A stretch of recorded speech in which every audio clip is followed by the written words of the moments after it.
ইন্নাল্লাহা আশতারা মিনাল মুমিনিনা আনফুসাহুম ওয়া আমওয়ালাহুম বিআন্না লাহুমুল জান্নাহ।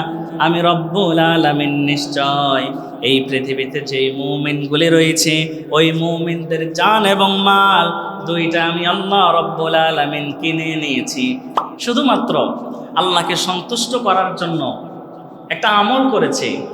আমার মনে হয় আমাদের গত জিন্দেগি যে পার হয়েছে, আমরা যদি এমন বিপদে পড়ি, আল্লাহ আমি আপনাকে রাজি করানোর জন্য, আমি আপনাকে সন্তুষ্ট করানোর জন্য এই আমলটা করেছি, এরকম আমল আমি আমার জীবনে খুঁজে পাই না। ওয়ানশাহাদু আল্লা ইলাহা ইল্লাল্লাহু ওয়াহদাহু লা শারীকা লাহু الذي أكمل الله به قصر النبوة أي ختم الله به النبوة وحكم لا نبي بعد وأعلن في القرآن بالبرهان أن محمدًا صلى الله عليه وسلم الذي أرسله بالحق بشيرًا ونذيرًا وداعيًا إلى الله بإذنه وسراجًا وقمرا منير. أما بعد فقد قال الله تعالى في كلامه المجيد والفرقانه الحميد. أعوذ بالله من الشيطان الرجيم. بسم الله الرحمن الرحيم. إن الله اشترى من المؤمنين أنفسهم وأموالهم بأن لهم الجنة يقاتلون في سبيل الله فيقتلون ويقتلون.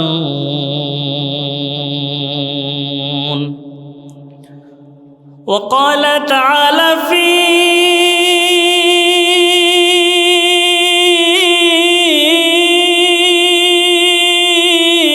شان حبيبه إن الله وملائكته يصلون على النبي يا أيها الذين آمنوا صلوا عليه وسلموا تسليما. اللهم صل على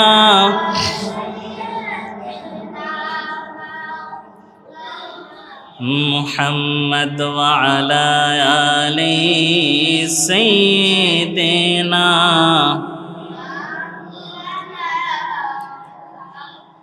আমি যদি কখনো তায়েফে যাই, বলবো মাটিকে ডেকে নবীজির খুন ঝরল কোথায়। আমি যদি কখনো তায়েফে যাই, বলবো মাটিকে ডেকে নবীজির খুন ঝরল কোথায়। বলে দাও তাই আজ আমাকে প্রতিশোধের দাবানল জ্বালাবো হেতায় আমি যদি কোনো দিন তাইফে যাই আল্লাহুম্মা সাল্লি আলা সাইয়্যিদিনা মাওলানা মুহাম্মদ ওয়া আলা আলি সাইয়্যিদিনা তাইফের কথা ভেবে কাঁদে শুধু মন আমার এমন দরদি পেতে কাঁদে মন অনুক্ষণ তাইফের কথা ভেবে কাঁদে শুধু মন আমার এমন দরদি পেতে কাঁদে মন অনুক্ষণ কাঁদে মন অনুক্ষণ আল্লাহুম্মা সাল্লি আলা সাইয়্যিদিনা ওয়া আলা আলি সাইয়্যিদিনা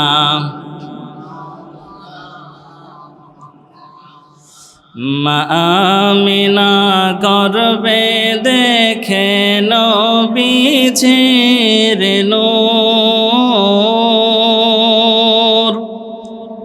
মা আমিনা স্বপ্নে দেখে গর্বে তাহার নূর সেই নূরেরই নাম রাখিলেন মুহাম্মদ রাসূল নবীজি আল্লাহ আল্লাহ আল্লাহু লা ইলাহা ও আল্লাহ আল্লাহ আল্লাহু লা ইলাহা মক্কা ছেড়ে দয়াল নবী মদিনাতে যায় মক্কা ছেড়ে দয়াল নবী মদিনাতে যায় মায়ের দেশের জন্য নবী ফিরে ফিরে চায় নবীজি আল্লাহ আল্লাহ লা ইলাহা ইল্লাহু আল্লাহ আল্লাহ লা ইলাহা আলহামদুলিল্লাহ মহান রবের দরবারে শুকরিয়া আদায় করি যে আল্লাহ রব্বুল আলামিন আপনাকে আমাকে আমাদের সকলকে আজকের জুমা মসজিদে আসার জন্য বসার জন্য রব্বে কারীম আপনাকে আমাকে আমাদের সকলকে তৌফিক দিলেন সেই জন্য মহান রবের দরবারে একবার কালিমাতু শুকর আদায় করে পড়ি আলহামদুলিল্লাহ দরুদ ও সালাম পাঠ করি এই বিশ্বসভার সভাপতি সরকারে দু আলম সৈয়দুল আম্বিয়া ইমামুল আম্বিয়া খাতামুন নবীন রাহমাতুল লিল আলামিন ওই নবীর উপর সকলে পড়ি সাল্লাল্লাহু আলাইহি ওয়াসাল্লাম মাগফিরাত কামনা করি শুহাদায়ে কেরাম থেকে শুরু করে আজ পর্যন্ত যারা দুনিয়া থেকে বিদায় নিয়েছে আল্লাহ তাআলা যেন তাদের সকলকে জান্নাতের মেহমান হিসেবে কবুল করেন বলি আমিন। সাথে সাথে এই মহল্লা সহকারে যতজন মানুষ আমাদের আত্মীয় স্বজনের মাঝে দুনিয়া থেকে বিদায় নিয়েছে আল্লাহ তাআলা যেন তাদের সকলকে জান্নাতের মেহমান হিসেবে কবুল করেন বলি আমিন। হাজরিন, আমি একটি আয়াতে কারিমা তেলাওয়াত করেছি, সে আয়াত থেকে ইনশাআল্লাহ কিছু কথা বলবো সূরাতুত তাওবা থেকে। আল্লাহ রাব্বুল আলামিন আমাদেরকে পৃথিবীতে পাঠিয়েছে শুধুমাত্র তার গোলামি করার জন্য। কিন্তু এই পৃথিবীতে যত মানুষ এসেছে আল্লাহর গোলামের পাশাপাশি মানুষ দুনিয়াবি কাজের মধ্যে পড়ে কিছু কিছু সময় তার রবকে ভুলে থাকে, তার রব থেকে দূরে চলে যায়, রবকে ভুলে দুনিয়ার মাঝে মজে থাকে। রব শুধুমাত্র বান্দাকে এই জমিনে একটা উদ্দেশ্য করে পাঠিয়েছে, শুধুমাত্র বান্দা রবের গোলামি করবে, দাসত্ব করবে, রবের হুকুম আহকাম মানবে একমাত্র রবের সন্তুষ্টির জন্য। এই জন্য আল্লাহ রাব্বুল আলামিন সূরাতুত তাওবার ভিতরে একটা আয়াতে কারিমা নাজিল করে আমাদেরকে জানায়া দিচ্ছে। আসুন আমার ভাইয়েরা, আমরা সেই আয়াত থেকে কিছু কথা শুনি। আল্লাহ রাব্বুল আলামিন বলছেন, ও গোটা বিশ্ববাসী শোনো, আমি রব্বুল আলামিন তোমাদেরকে জানায়া দিচ্ছি, তোমাদেরকে বুঝাইয়া দিচ্ছি। ইন্নাল্লাহা আশতারা মিনাল মুমিনিনা আনফুসাহুম ওয়া আমওয়ালাহুম বিআন্না লাহুমুল জান্নাহ। জোরে বলুন আল্লাহু আকবার। আল্লাহ রাব্বুল আলামিন বলছে, ইন্নাল্লাহা আশতারা মিনাল মুমিনিন, নিশ্চয় আল্লাহ রাব্বুল আলামিন, ইন্নাল্লাহা আশতারা মিনাল মুমিনিনা আনফুসাহুম, নিশ্চয় আল্লাহ রাব্বুল আলামিন মুমিনদের মাল এবং জান এই দুইটার বিনিময় তাদের সাথে ব্যবসা করেছে। কিভাবে? আল্লাহ তাআলা বলছে, ও গোটা বিশ্ববাসী শোনো, আমি রব্বুল আলামিন তোমাদের কাছ থেকে একটা জিনিস কিনে নিলাম, একটা জিনিস ক্রয় করে নিলাম। সেই জিনিসের নাম হলো তোমাদের জান এবং মাল। এই দুইটা জিনিসের বিনিময়ে আমি আল্লাহ তোমাদেরকে একটা জিনিস দান করব। ওই জিনিসের নাম হলো বিআন্না লাহুমুল জান্নাহ। এখন আমার ভাইয়েরা গভীরভাবে লক্ষ্য করে শুনুন, এই পৃথিবীতে অনেক মানুষ আছে যারা আল্লাহ রাব্বুল আলামিনের রাস্তায় আমরা মনে করি শহীদ হয়ে গিয়েছে, কিন্তু আল্লাহ বলছে, ও গোটা বিশ্ববাসী শোনো, ইন্নাল্লাহা আশতারা মিনাল মুমিনিন বিআন্না লাহুমুল জান্নাহ। আল্লাহ তাআলা বলছে, ও গোটা বিশ্ববাসী শোনো, আমি মুমিনদের জান এবং মাল দুইটাই কিনে নিলাম জান্নাতের বিনিময়ে। আল্লাহ তাআলা আমাদেরকে বলছে। কিন্তু এই পৃথিবীর মধ্যে অসংখ্য মানুষ রয়েছে যারা মানুষকে দেখানোর জন্য আল্লাহর রাস্তায় জিহাদ করতে যায়, আল্লাহকে সন্তুষ্ট করার জন্য যায় না, মানুষকে দেখানোর জন্য যায়। আল্লাহ তাআলা তাদের উদ্দেশ্যে বলছে, যেই মানুষগুলি আল্লাহ রাব্বুল আলামিনের সন্তুষ্ট ছাড়া, আল্লাহকে রাজি খুশি করানো ছাড়া অন্য কোনো মানুষকে দেখানোর জন্য যদি কোনো তার জীবন পর্যন্ত বিলিয়ে দেয়, ওই ব্যক্তি কখনো আল্লাহর জান্নাত হাসিল করতে পারবে না। তার জান এবং মাল দিয়ে আল্লাহর কাছ থেকে কোনোদিন জান্নাত কিনতে পারবে না। ঠিক কিনা? কেউ যদি কোনো দুনিয়ার মানুষের কোনো লোভে পড়ে মানুষকে দেখানোর জন্য যে সে যদি কোনো অমুক যুদ্ধে গিয়ে দুনিয়া থেকে বিদায় হয়ে যায়, তাহলে মানুষ তাকে শহীদ বলবে, অমুকের ছেলে অমুকের পিতা শহীদ হয়ে গিয়েছে মানুষ বলবে। কিন্তু প্রকৃতপক্ষে সে আল্লাহকে সন্তুষ্ট করার জন্য শহীদ হয় নাই, সে শহীদ হয়েছে মানুষকে দেখানোর জন্য। এই সন্তুষ্ট কোনো দিন আপনাকে জান্নাত পর্যন্ত পৌঁছে দিতে পারবে না। যদি কোন আল্লাহর জান্নাত আপনি পেতে চান, আল্লাহর জান্নাত হাসিল করতে চান, অবশ্যই অবশ্যই আপনাকে আল্লাহ রাব্বুল আলামিনের সন্তুষ্ট করা লাগবে, সন্তুষ্ট অর্জন করা লাগবে। কিন্তু দুঃখের বিষয় হলো, এই পৃথিবীতে আমাদের 60 বছর জিন্দেগি চলে গিয়েছে, 70 বছর চলে গিয়েছে, 50 বছর চলে গিয়েছে। এখন যদি আজকে আমি চোখ বন্ধ করি, এমন একজন মানুষ আমার সামনে দাঁড়িয়ে আছে যে তোমাকে 1 মিনিটের ভিতরে দুনিয়া থেকে বিদায় করে দেওয়া হবে। যদি না তুমি বলতে পারো তোমার গত জিন্দেগির মধ্যে আল্লাহকে দেখানোর জন্য, আল্লাহর সন্তুষ্টির জন্য একনিষ্ঠভাবে কোন আমল করেছ, এমন একটা আমল দেখাও। আমি মনে করি আমি আমার গত জিন্দেগিতে যতগুলি বছর পেলে এসেছি আমল করার মতো, ওই জিন্দেগির মধ্যে একটা আমলও আমি দেখতে পাই না আল্লাহকে সন্তুষ্ট করার জন্য, আল্লাহকে রাজি খুশি করানোর জন্য। আমার জীবন মানে আমি বৃথা হয়ে গিয়েছি।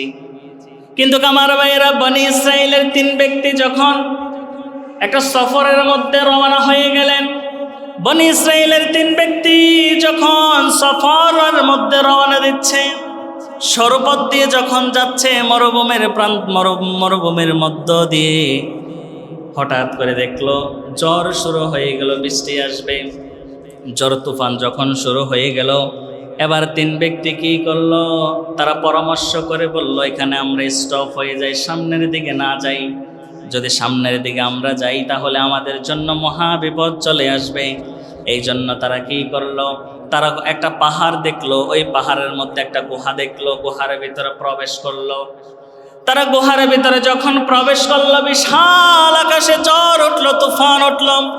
ঝড় তুফান যখন শেষ হয়ে গেল, হঠাৎ করে বৃষ্টি পড়ার কারণে উপর থেকে বড় একটা পাথর এসে তারা যেই গুহার ভিতরে ছিল, ওই গুহারের মুখ বরাবর সামনের মধ্যে পড়ে গেল। 3 জনের এমন কোনো শক্তি নাই যে ওই পাথরটা সরানোর মতন এমন সামর্থ্য নাই। 3 জনে চিন্তার মধ্যে পড়ে গেলেন, টেনশনের মধ্যে পড়ে গেলেন। এবার 3 জনে কান্নাকাটি শুরু করে দিয়েছে। 3 জন তো নিশ্চিত হয়ে গিয়েছে 3 জন দুনিয়া থেকে বিদায় হয়ে যাবে নিশ্চিত, এই গুহা থেকে বের হওয়ার মতন কোনো সম্ভাবনা নাই। এবার 3 ব্যক্তি আল্লাহর কাছে হাত তুললেন। এখন আমার ভাইয়েরা, একটু আমার সাথে কথা বলুন। পৃথিবীতে কেউ যেটা পারে না সেটা পারে একজন, জোরে বলুন সেটা কে? তিনি কে? আল্লাহ যা পারে বান্দা কোনোদিন তা পারে না। আমার ভাইয়েরা, যেইখানে বান্দার শক্তি সব শেষ হয়ে যায়, সেইখান থেকে আল্লাহর সাহায্য যদি আপনি খালেসভাবে চান, ওই জায়গা থেকে আল্লাহ আপনাকে সাহায্য করা শুরু করবে। 3 ব্যক্তি গুহার মধ্যে পড়ে আছে। এবার 3 ব্যক্তি বললেন, আমরা তো আর কোনো শক্তি দিয়ে চেষ্টা করার বাকি নাই, সমস্ত শক্তি প্রয়োগ করলাম, আমরা পারলাম না, পাথরটাকে সরানোর মতন আমাদের সক্ষম হয় নাই। এবার 3 ব্যক্তি আল্লাহর কাছে হাত তুললেন, একজন একজন করে দোয়া করতে লাগলেন। প্রথম নম্বরে ব্যক্তি আল্লাহর কাছে দোয়া করতে লাগলেন, ওগো রব্বুল আলামিন, আমি আপনার সন্তুষ্টের জন্য আমার কাছে একজন কাজ করেছিল, মজুরি, একজন শ্রমিক আসলো আমার কাছে কাজ করার জন্য। আমি সারাদিন তাকে কাজ করালাম। হঠাৎ করে আমি দেখি আমার কাছে কোনো পয়সা নাই, টাকা নাই। আমি তাকে বললাম, সন্ধ্যার সময় আসো, আমি তোমাকে তোমার পারিশ্রমিক বুঝিয়ে দিব। এই কথা যখন বললেন, এই কথা বলার পরে শ্রমিক চলে গিয়েছে। ভাগ্য কেমন জানি কেমন হয়ে গেল, ওই ব্যক্তি আর সন্ধ্যার সময় আসলো না। ওই ব্যক্তি কয়েকদিন কিংবা কয়েক বছর পরে তার কাছে ফিরে আসলো। তার কাছে আসার আগে ওই যে ব্যক্তি তার পারিশ্রমিকটা সন্ধ্যার সময় রেডি করেছিল দেওয়ার জন্য, কিন্তু সে তো আর আসে নাই। এবার সে কি করলো, ওই যে শ্রমিকের যেই টাকা ছিল, পাওনা টাকা, ওই টাকা দিয়ে সে একটা ছাগল কিনলেন বা একটা বকরি কিনলেন। বকরি কিনে সেটা লালন পালন করা শুরু করলো। যখন লালন পালন করা শুরু করলো, 1 বছর, 2 বছর, 3 বছর যখন পার হয়ে গেল, কয়েক বছর পার হয়ে গেল, বিশাল বড় একটা ছাগলের ফাল হয়ে গেল। একটা ফালের মধ্যে 100টা ছাগল থাকে বা একটা ফালের মধ্যে 100টা বকরি থাকে। এইরকম 100 যখন অতিক্রম করে ফেলে তখন একটা ফাল বলা হয়। ওইভাবে যখন একটা ফাল হয়ে গেল বিশাল বড়, এবার কয়েক বছর পরে ওই শ্রমিক যখন তার মালিকের কাছে এসে বলল, গো মালিক, আমি আপনার কাছে কাজ করেছি, আমার মজুরিটা আমাকে দেন, আমার বেতন দেন। ওই মালিক আল্লাহকে সন্তুষ্ট করার জন্য বলেছে, আমি তাকে সামান্য টাকা দিয়ে দিলে পারতাম, কিন্তু আমি তাকে সামান্য টাকা দেই নাই। আমি তাকে বলেছি, ওই যে বিশাল ছাগলের পালটা রয়েছে, ওই ছাগলের পালটা তুমি নিয়ে যাও, কারণ ওই ছাগলের পালটা তোমার ওই যে পাওনা টাকা, ওই টাকা দিয়ে কিনেছিলাম। ওগো রব্বুল আলামিন, একমাত্র তোমাকে খুশি করানোর জন্য, তোমাকে সন্তুষ্ট করার জন্য, তোমাকে রাজি করানোর জন্য আমি গোলাম হিসেবে এতটুকু কাজ করেছি। আল্লাহ, এই আমলটা যদি তোমার কাছে পছন্দনীয় হয়, ওগো রব্বুল আলামিন, তুমি আজকের বিপদ থেকে তুমি আমাকে উদ্ধার করো। সুবহানাল্লাহ। এবার আমার ভাইয়েরা গভীরভাবে মনোযোগ দিয়ে শুনুন। এই যে গুহার মধ্যে 3 ব্যক্তির মধ্যে 1 ব্যক্তি দোয়া করে ফেলেছিল, সঙ্গে সঙ্গে আল্লাহ রব্বুল আলামিন দোয়াটা কবুল করে নিয়েছে। তার দোয়াটা এত পছন্দ হয়েছে, পছন্দ হওয়ার পরে ওই ব্যক্তির দোয়াটা কবুল হওয়ার সঙ্গে সঙ্গে ওই যে গুহার মুখের মধ্যে পাথর ছিল, বিশাল বড় একটা পাথর, ওই পাথরটা 3 ভাগের 1 ভাগ সরে গেল। জোরে বলুন সুবহানাল্লাহ। মনে হয় না। এই জন্য এখনো সময় আছে, আল্লাহর সন্তুষ্টির জন্য আমল করার দরকার আছে না নাই? অবশ্যই আছে। যখন তিনি দোয়া করলেন, দোয়া কবুল হওয়ার সঙ্গে সঙ্গে এক অংশ পাথর সরে গিয়েছে। এবারে দ্বিতীয় ব্যক্তি আবার আল্লাহর কাছে দোয়া করা শুরু করলো, রব্বুল আলামিন, আমি একদিন যখন সারাদিন কাজ করার পরে যখন আমি ঘরের মধ্যে আসলাম, বাড়ির মধ্যে আসলাম, আমার বৃদ্ধ একটা মা ছিল। আমার স্ত্রী যখন আমি সব শেষ করে বাড়ির মধ্যে এসে রুমের মধ্যে বসলাম, আমার স্ত্রী রাত্রিবেলা আমাকে 1 গ্লাস দুধ দিল পান করার জন্য। আমি কি করলাম? ওই দুধটা না খেয়ে সন্তানকে দিলাম না, ছেলেকে দিলাম না, মেয়েকে দিলাম না, স্ত্রীকে দিলাম না, অন্য কাউকে দিলাম না। আমি ওই দুধের গ্লাসটা নিয়ে চলে গেলাম আমার মায়ের কাছে। গিয়ে দেখলাম আমার মা ঘুমিয়ে আছে ঘরের মধ্যে, রুমের মধ্যে। আমি আমার মার ঘুম নষ্ট হয়ে যাবে, এই জন্য আমি আমার মাকে ডাক দিলাম না। আমি আমার মাকে ডাক না দিয়েছি, এই জন্য আমার মা ঘুমের মধ্যে আছে। আমার মা যদি কোনো হঠাৎ করে জেগে যায়, আমার মার কষ্ট হবে ঘুম থেকে উঠলে। এই জন্য মাকে না ডেকে আমি মায়ের পাশে দাঁড়িয়েছিলাম। হঠাৎ করে রাত্রে যখন গভীর হয়ে গেল, আমার মা একটু ঘুম যখন হালকা হলো, ঘুম যখন ভেঙে আসলো, এবার আমার মা আমার দিকে তাকিয়ে আছে। আমি বললাম, মা, আপনাকে আমি ডাক দেই নাই এই জন্য, আপনার ঘুম ভেঙে গেলে আপনি হয়তো কষ্ট পাবেন, আমি সারা রাত্র দাঁড়িয়েছিলাম। এবার আমার ভাইরা, ওই ব্যক্তি আল্লাহর কাছে বলতে লাগলেন, ওগো আল্লাহ, এই কাজটা যদি আপনার কাছে পছন্দনীয় হয়, আমি এই কাজটা আপনার সন্তুষ্টির জন্য করেছি। আল্লাহ গো, আপনি আমাকে ওই কাজের ওসিলা করে হলেও আজকের এই বিপদ থেকে আপনি আমাকে উদ্ধার করুন। এই কথা বলার সঙ্গে সঙ্গে আল্লাহ রাব্বুল আলামিন দ্বিতীয় ব্যক্তির দোয়াটাও কবুল করে নিয়ে পাথরটা 2 ভাগ সরিয়ে দিয়েছে। যারা বলেন সুবহানাল্লাহ। আল্লাহ রাব্বুল আলামিন যখন তার দোয়াটা কবুল করে নিয়েছে, একের পর এক অসম্ভব একটা কাজ ছিল। পাথর, বিশাল বড় একটা পাথর, ওই পাথরটা 2 ভাগ সরে গিয়েছে। এবার ভাইয়েরা 3 নাম্বার ব্যক্তি আল্লাহর কাছে দোয়া করতে লাগলো, 2 ব্যক্তির মতন দেখে দেখে আল্লাহর কাছে দোয়া করতে লাগলো, রব্বুল আলামিন, আমি আপনার কাছে দোয়া করি, আজকের বিপদ থেকে আমাকে উদ্ধার করেন। ওই কাজটা যদি ভালো লাগে, কোন কাজ? সে একদিন শয়তানের পাল্লায় পড়ে তার চাচাতো বোনের সঙ্গে গুনার মধ্যে লিপ্ত হয়ে গেছে, জিনা করার জন্য এমন অবস্থায় চলে গিয়েছে। ওই যে বলেছে, এই ব্যক্তি তার চাচাতো বোনের 2 রানের উরুর উপর পর্যন্ত চলে গিয়েছে। হঠাৎ করে তার চাচাতো বোন ডেকে বলল, গো ভাইয়া, এই যে তুমি এই কাজটা করতেছ, দুনিয়ার কোনো মানুষ দেখে না, কেউ কোনোদিন আমাদেরকে জানবেও না, শুনবেও না, দেখবেও না, কিন্তু একমাত্র আল্লাহ রাব্বুল আলামিন আমাদেরকে দেখছে। এই কথা বলার সঙ্গে সঙ্গে ওই ব্যক্তি টেনশনের মধ্যে পড়ে গেল, চিন্তার মধ্যে পড়ে গেল।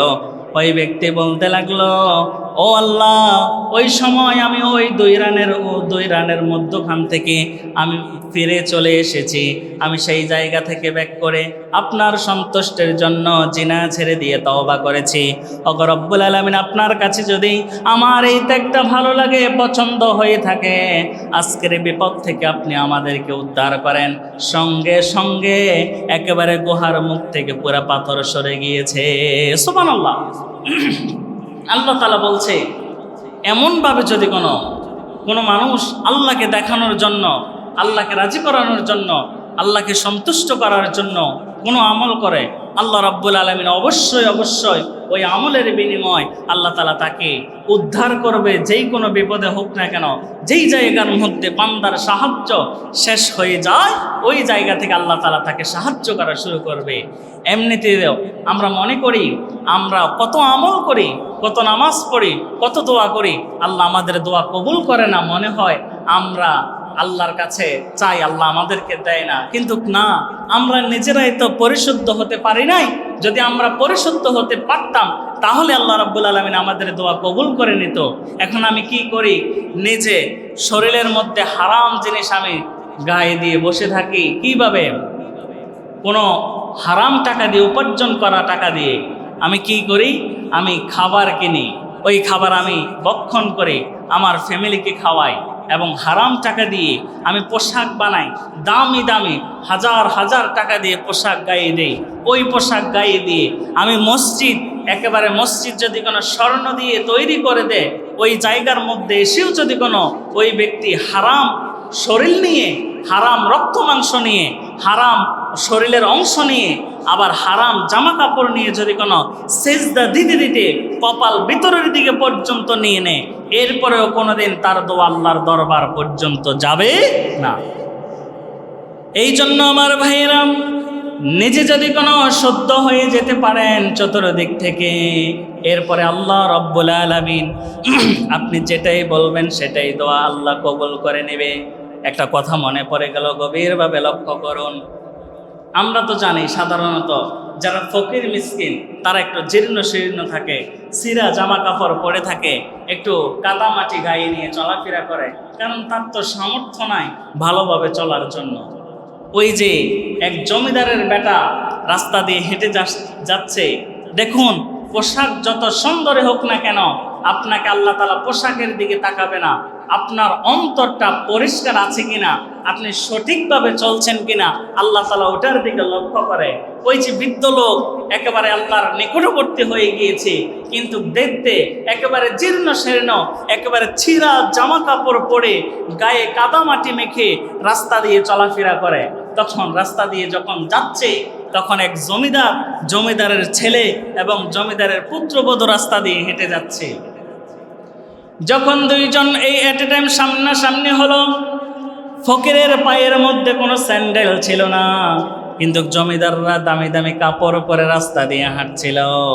হঠাৎ একটু বৃষ্টি আসলো, ওই বৃষ্টির কিছু কাদা হলো, কাদা হওয়ার পরে ওই যে ফকির যখন রাস্তা দিয়ে হেঁটে যায়, ফকিরের পায়ের মধ্যে কিছু কাদা লাগলো, হাঁটার কারণে কিছু কাদা গিয়ে জমিদারের পুত্রবধূর গায়ের মধ্যে যখন লাগলো, এবার জমিদারের ছেলে তো রেগে গেল, খেপে গেল। জমিদারের সন্তান এসে ওই বৃদ্ধ মানুষটাকে একটা থাপ্পড় মারলো, নাউজুবিল্লাহ। যখন একটা থাপ্পড় মারলো, থাপ্পড় মারার সঙ্গে সঙ্গে বৃদ্ধ দুই চোখের পানি ছেড়ে দিয়ে আসমানের দিকে তাকাইয়া কেমন জানি ছোট ছোট কিছু বাক্য উচ্চারণ করলো। তার কয়েকটা বাক্যের মধ্যে এমন ছিল, সে আসমানের দিকে তাকাইয়া আল্লাহকে বলছে, ও মালিক, তুই কি দেখিস না আমি তোকে ভালোবাসি? আমার কিছু কাদামাটি জমিদারের পুত্রবধূর গায়ের মধ্যে লাগার কারণে আমি থাপ্পড় খেয়েছি। মালিক, তুইও তো আমাকে ভালোবাসিস, আমার গায়ে আঘাত লাগার কারণে তুই কি করলি? ওই সময় দেখা যায় ওই জমিদারের পুত্র হঠাৎ করে মাটির মধ্যে লোটাইয়া পড়ল, দুনিয়া থেকে বিদায় হয়ে গেল। আল্লাহু আকবার। এটা কেন হলো? এটা একমাত্র ওই যে জমিদার ছেলে তার বউকে ভালোবেসেছে, বউয়ের গার মধ্যে কাদা লাগার কারণে ফকিরকে থাপ্পড় মারলো। আর ফকিরকেও তো একজন ভালোবাসে, একটু আওয়াজ করে বলা যাবে তিনি কে? আর একটু জোরে বলুন, তিনি কে? আল্লাহ পারেন এমন কোনো কাজ নাই। সঙ্গে সঙ্গে ওই জমিদারের সন্তান দুনিয়া থেকে বিদায় হয়ে গেল। সারা এলাকা হয়ে গেল ফকির জমিদারের সন্তানকে মেরে ফেলেছে। তখন মানুষ আসলো, দেখলো, সব কিছু বলার পরে ওই জমিদার এসে তার ফকিরের কাছে ক্ষমা চাইলো। এখন আমার ভাইরা, আল্লাহকে যদি আপনি আপন করে নিতে পারেন, আল্লাহর একেবারে নিকটবর্তী হয়ে যেতে পারেন, দুনিয়াতে আর কি কিছু লাগবে? লাগবে না। ওই যে ইসলামের বিরুদ্ধে একদল মানুষ রয়েছে, ওই মানুষগুলা যখন মুমিনদেরকে প্রতিহত করার জন্য আসবে, কাফের বেঈমান ইহুদি নাসারারা যখন মুসলমানদেরকে ধ্বংস করার জন্য উঠে পড়ে লেগে যাবে, ওই মুমিনরা যখন সংগ্রামের মধ্যে অংশগ্রহণ করবে, ওই সংগ্রামের মধ্যে মুমিনরা নিজেও শহীদ হয়ে যাবে এবং মুমিনরা ওই কাফের বেঈমানদেরকে পর্যন্ত জাহান্নামের মধ্যে প্রেরণ করবে। আল্লাহু আকবার। এই জন্য আমার ভাইরা, মুমিন হতে গেলে আল্লাহর সাথে যদি ক্রয় বিক্রয় করতে হয়, একটা জিনিসের প্রয়োজন আছে। ওই জিনিস হচ্ছে ইখলাস। ইখলাস করতে হবে কার সাথে? আল্লাহর সাথে। ওই যে আমি বলেছি, ইখলাস থাকে যদি হৃদয়ে তোমার, পাবি তুমি আল্লাহ তাআলার দিদার, ঠিক কি না? ইখলাস যদি কোনো না থাকে, তাহলে কখনো আল্লাহর দিদার পাওয়া যাবে না।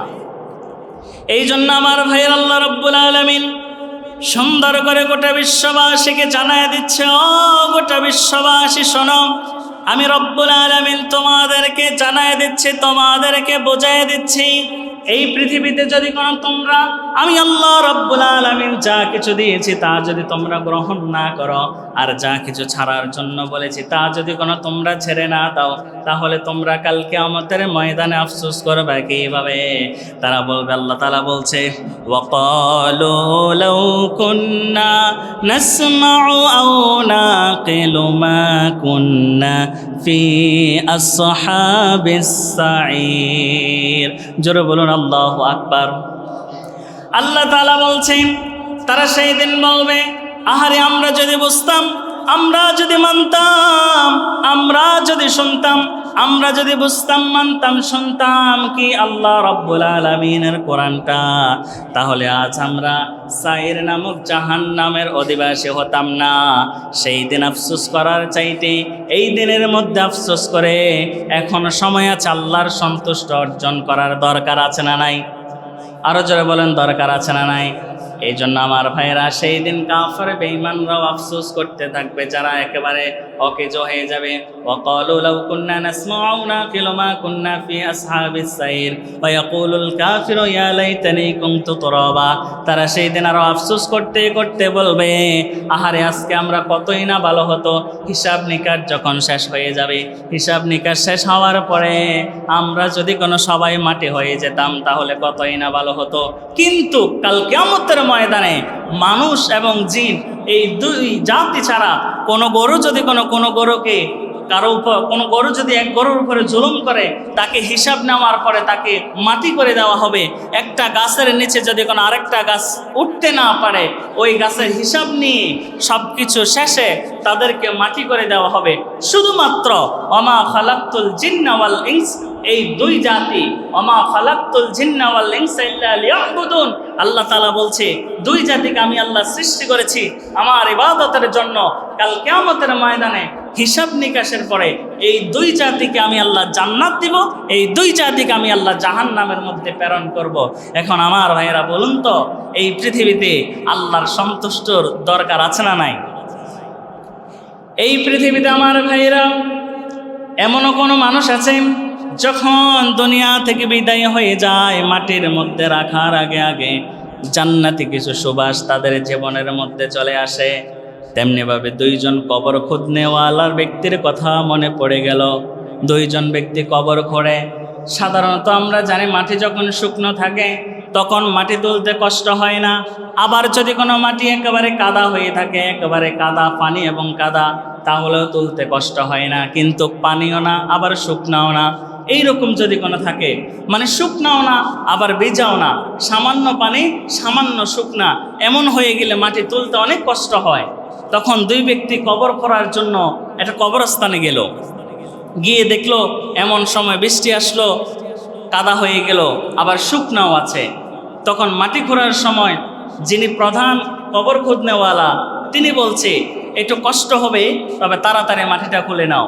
যেই ব্যক্তি দ্বিতীয়, ওই ব্যক্তি বলতেছে, ওস্তাদ এই মাটি তো আমি কি খোলার জন্য আমি অনেক শক্তি নিয়ে আসছি, কিন্তু আমার কাছে মনে হচ্ছে যেন এই মাটিটা আমার জন্য একটু আগে কে যেন খুঁড়ে একেবারে জোর জোর করে দিয়ে এসেছে।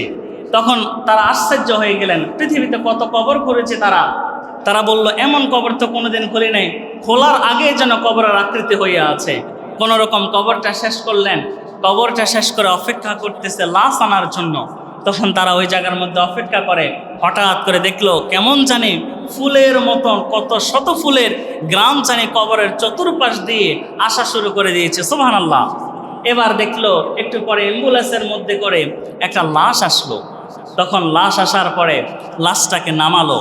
তিনি বলতেছে আমি আশ্চর্য হয়ে গেলাম, একটা লাশ আসলো, আসার পর আমি কবরের মধ্যে নামালাম, যেই মাত্র নাকি আমি তার বাদনটা খুললাম, মনে হয় যেন তার চেহারার মধ্যে থেকে কেমন জানে নূর ঝিলমিল ঝিলমিল করে রাত্রে ঘোর অন্ধকারের মধ্যে কবরটা আলোকিত হয়ে গেছে। সুবহানাল্লাহ। ওই মুখটা খোলার সঙ্গে সঙ্গে তিনি বলতেছে ফুলের গ্রাম আরো সুন্দর হয়ে আরো বেশি করে বের হতে লাগলো। এবার মাটি যখন দিয়ে দিল, তখন দুইজন মানুষ কবরের পাশে দাঁড়াইয়া দাঁড়াইয়া কান্না করে। এবার ওই যে কবর যে দুই ব্যক্তি খুলেছিল, দুই ব্যক্তি এসে বলতেছে, আর পারলাম না, জীবনে কত মানুষের কবর করেছি, এমন কোনো হৃদয়ের মধ্যে আশা লাগে নাই যে মানুষ তো কান্না করে, আজকে আপনারা কেন এই মানুষটার জন্য কান্না করেন? আপনারা কারা? আপনারা কি ওই যেই ব্যক্তি মরে গিয়েছে ওই মাইয়েতের আপন লোক নাকি? দুইজন ব্যক্তি বলল, না, আমরা ওই মাইয়েতের আপন লোক না। এবার তারা কাঁদতে কাঁদতে বলতে লাগলো, আমরা ওই মানুষকে চিনি না, কোনোদিন দেখি নাই, জানি নাই, শুনি নাই। ওই মানুষ রাস্তার পাশে যেই মানুষটা মরে গিয়েছে, ওই মানুষটা ছিল একজন মুসি।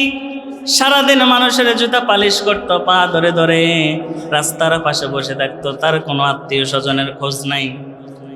আমরা যখন তাকে স্ট্রোক করার পরে, মরার পরে হসপিটাল নিলাম, সেখান থেকে রেডি করে জানাজা পড়িয়ে কবরের মধ্যে নিয়ে এসেছি। তাহলে বলল, আপনারা কেন দুই চোখের পানি ছেড়ে আত্মীয় স্বজন না হলে কেন কাঁদেন? কারণ আমরা যখন জানাজার মধ্যে দাঁড়াই, জানাজার মধ্যে সবাই কিন্তু সবার জন্য কাঁদে না। এবার বলল, আত্মীয় স্বজন না হওয়ার পরে কেন আপনারা ওই ব্যক্তির জন্য কাঁদেন? ওই দুইজন বলতে লাগলো, যখন সব কিছু শেষ হয়ে গেল, তিনার একটা ব্যাগ ছিল পাশে, ওই ব্যাগের মধ্যে ছোট্ট একটা ডায়েরি ছিল। ওই ডায়েরিটা যখন আমি খুললাম, দেখলাম ওই ডায়েরির মধ্যে কোনো মানুষ নাই, আত্মীয় স্বজন, কোনো কিছু লেখা নাই, কিন্তু একটা জিনিস লেখা আছে, একটা হিসাব। ওই হিসাবটা হলো দুই ব্যক্তির, একটা অসুস্থ মেয়ে আছে, কার যেন, তারও কেউ নাই। ওই অসুস্থ মেয়ের প্রত্যেক দিন 150 টাকা করে ওষুধ খরচ। সেই মুসি সারাদিন মানুষের জুতা পালিশ করে 150 টাকা নিয়ে ওই মেয়েটাকে দিয়ে আসে চিকিৎসার জন্য। প্রায় 7.5 লক্ষ টাকারও বেশি টাকা ওই মুচিটা দিন দিন করে তাকে দিয়েছে। এক। দ্বিতীয় নাম্বার, একটা এতিমখানা আছে, ওই এতিমখানার মধ্যে দৈনিক সে যেই কাজ করে, ওই কাজ থেকে 200 টাকা ওই এতিমখানার মধ্যে দিয়ে আসে। সুবহানাল্লাহ। এবার তিনি আর কোনো বুঝতে বাকি রইল না যে আমি আশ্চর্য হয়ে গেলাম, এই মানুষটার মধ্যে আমি কবর খোঁড়া থেকে শুরু করে মাটির মধ্যে যখন রেখেছি, এরপরে আমি বুঝতে পারলাম ওই ব্যক্তির বিশেষ কোনো আমল আছে। যদি মুসিও হোক না কেন, কোনো সমস্যা নাই, যদি আল্লাহ রাসূলের প্রেম ভালোবাসা ভয় অন্তরের মধ্যে থাকে, আর ইখলাস যদি আল্লাহকে সন্তুষ্ট করার জন্য ইখলাসের সাথে কোনো কাজ করে, ওই ব্যক্তিকে আল্লাহ রাব্বুল আলামিন দুনিয়া এবং আখিরাতের মধ্যে সম্মানিত করে। ঠিক কি না? এই জন্য আজকের আলোচনা থেকে শুরু করলাম, আপনারা যদি কোনো অন্তরের মধ্যে মানুষকে দেখানোর জন্য, আমার ভাইয়ের একটু লক্ষ্য করুন, আলোচনা শেষ। আজকের আলোচনা থেকে শিক্ষা এতটুকু, সূরা তাওবা থেকে আল্লাহ তাআলা বলছে, মুমিনদেরকে আমি আল্লাহ রাব্বুল আলামিন দুইটা জিনিসের বিনিময় আমি তাদের কাছে জান্নাত বিক্রি করব। ওই মুমিন যদি কোনো মানুষকে দেখানোর জন্য কোনো কাজ করে থাকে, সেটা কোশ্চিন কালেও কবুল হবে না। আর সব কিছু করতে হবে, আজকের আলোচনা থেকে শিক্ষা, যত কিছুই করুন সব কিছু করতে হবে একজনের সন্তুষ্টের জন্য। একটু আওয়াজ করে বলা যাবে কি তিনি কে? আর একটু আওয়াজ দেন, তিনি কে? আল্লাহর ভয় অন্তরে রেখে আল্লাহর সন্তুষ্টির জন্য যদি কাজ করেন, সেই কাজ দুনিয়া এবং আখিরাতে আপনাকে সম্মানজনক সম্মান দিবে, এবং দুনিয়া এবং আখিরাতে আপনাকে বিপদ থেকে উদ্ধার করবে, এবং আখিরাতের ময়দানের আফসোস থেকে আল্লাহ তাআলা আপনাকে হেফাজত করবে। ওমা আলাইনা ইল্লাল বালাগ।